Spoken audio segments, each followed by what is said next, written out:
Pertanyaan saya simpel saja. Apakah Bapak setuju dengan model dialog yang saya tawarkan itu? Terima kasih. Terima kasih. Baik, Jadi, Bapak penulis, Prabowo, saya kita mau tahan jawab. dulu. Saya mau karena jawab. Waktunya Bapak merespon nanti setelah mendengarkan jawaban ataupun tanggapan dari paslon nomor 1. Atau terima kasih atas pengertiannya. Benar, saya sangat setuju. Kita harus ada pendekatan dialog. Benar, ya. Dan saya juga setuju. Harus. Tunggu dulu, aku mau jawab.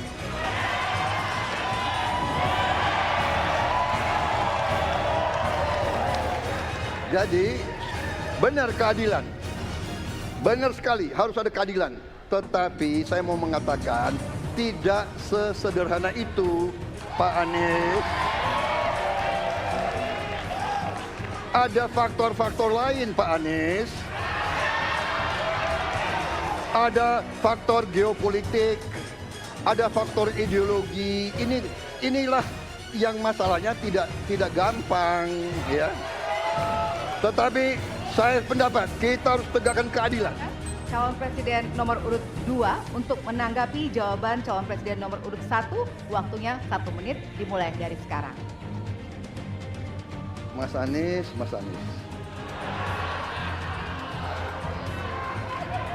Saya berpendapat Mas Anies ini agak berlebihan.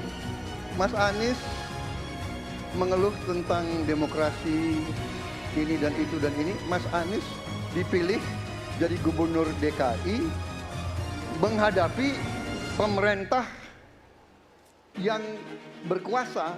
Saya yang mengusung Bapak.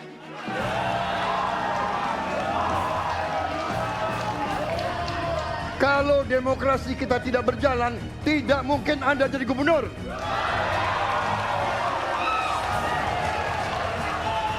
Kalau Jokowi diktator, Anda tidak mungkin jadi gubernur. Saya waktu itu oposisi, Mas Anies. Anda ke rumah saya, kita oposisi, Anda terpilih. Waktu habis, Bapak. Harap tenang. Bapak Prabowo. Baik, para Harap pendukung, tenang. kami mohon untuk Pendukung. tenang, para pendukung. Para pendukung, Baik, harap tenang. Kita akan lanjutkan Ya. dialog kita. Saya kira mengenai Mahkamah Konstitusi, aturannya sudah jelas. Kita juga bukan anak kecil. Rakyat kita juga pandai. Rakyat kita lihat, rakyat kita tahu. Mas Ganjar, kita tahulah ya bagaimana prosesnya, ya. Yang intervensi siapa?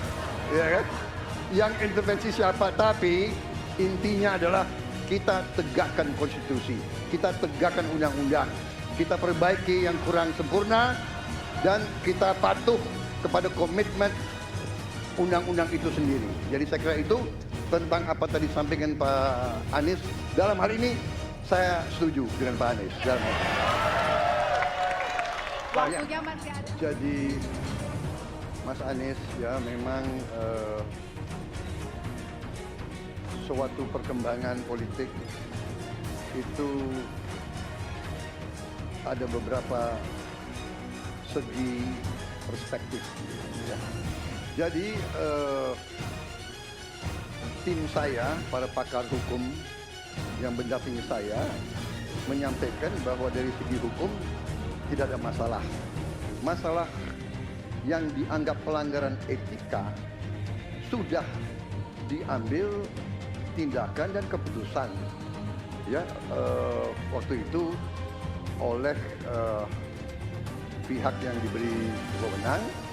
Kemudian sudah ada tindakan, dan tindakan pun itu masih diperdebatkan karena yang bersangkutan masih memproses. Tetapi intinya adalah bahwa keputusan itu final dan tidak dapat dirubah. Ya, saya laksanakan. Ya, dan kita ini bukan anak kecil, Mas Anies. Ya. Anda juga paham, ya. Sudahlah, ya. Sekarang begini, intinya rakyat yang putuskan, rakyat yang menilai. Kalau rakyat tidak suka Prabowo dan Gibran, nggak usah pilih kami, saudara sekalian. Dan saya tidak takut tidak punya jabatan, Mas Anies. Sorry ya. Sorry ya. Para penang, Mas para Anies, pendukung, Mas Anies, saya tidak punya apa-apa. Saya sudah siap mati untuk negara ini. Baik. sekarang kami berikan kesempatan kepada calon presiden nomor urut 2 untuk menanggapi tanggapan dari calon presiden nomor urut 1. Waktunya 1 menit dari sekarang.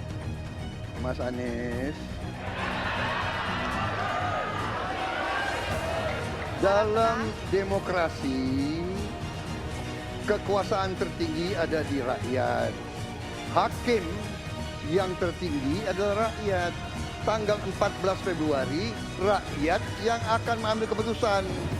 Kalau kami tidak benar, salah, berkhianat, rakyat yang akan menghukum kami. Waktu masih ada. Ketika satu daerah mengatakan di tempat kami tidak ada COVID, di tempat kami COVID banyak, lalu yang tidak ada COVID kami tanya, kenapa tidak ada COVID? Nah, kami nggak punya alat testing, Pak. Karena tidak punya alat testing, maka tidak ada COVID. Yang punya alat testing, maka ada COVID. Oke? Boleh saya selesaikan dulu? Waktu Bapak 1 menit dimulai dari sekarang. Ya susah kalau kita menyalahkan angin dari mana saja ya. Jadi saya bertanya dengan anggaran segitu besar jumlah ya, langkah-langkah yang bisa dilakukan untuk dengan real dalam 5 tahun mengurangi polusi juga di mana rakyat Jakarta begitu banyak yang mengalami sakit pernafasan. Jadi saya kira kalau kita dengan gampang menyalahkan angin, hujan dan sebagainya, ya mungkin tidak perlu ada pemerintahan kalau begitu, ya. Terima kasih. Ya.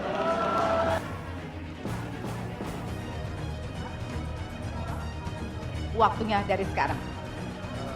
Pak Ganjar tadi justru Anda sebut tahun 2009 kan? Jadi sekian tahun yang lalu kan? Dan masalah ini ditangani justru oleh wakil presiden Anda. Ya. Ya. Jadi apalagi mau ditanya kepada saya? Saya sudah menjawab berkali-kali, ada rekam digitalnya. Saya sudah jawab berkali-kali. Tiap 5 tahun kalau polling saya naik, ditanya lagi soal itu.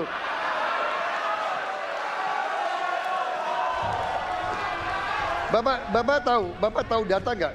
Bapak tanya ke Kapolda, tahun ini berapa orang hilang di DKI? Tahun ini, ya, ada mayat yang diketemukan baru beberapa hari yang lalu dan sebagainya. Come on, Mas Ganjar.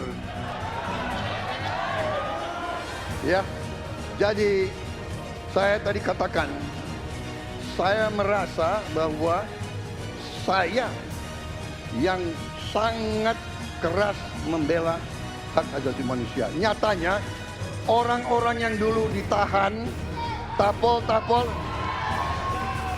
yang katanya saya culik, sekarang ada di pihak saya membela saya, saudara sekalian.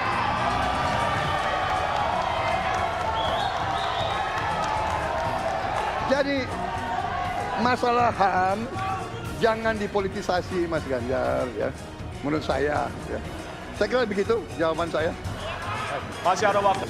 Baik, kita berikan kesempatan kepada calon presiden nomor urut 2 untuk menanggapi tanggapan dari calon presiden nomor urut 3. Waktunya 1 menit dari sekarang. Loh, kok dibilang saya tidak tegas? Saya tegas akan menegakkan hak asasi manusia. Masalah yang Bapak tanyakan agak tendensius. Kenapa yang 13 orang hilang pada saat itu ditanya kepada saya? Itu tendensius, Pak Ganjar, ya. Itu tendensius. Dan wakil Bapak yang mengurus ini selama ini. Jadi kalau memang keputusannya mengadakan pengadilan HAM, ya kita adakan pengadilan HAM. Nggak ada masalah. Ya. Baik. Sudah Pak? Masih ada waktunya, Pak. Sudah cukup, Ya. Pak Prabowo? Namanya usaha. Terima kasih. Sudah cukup. Baik.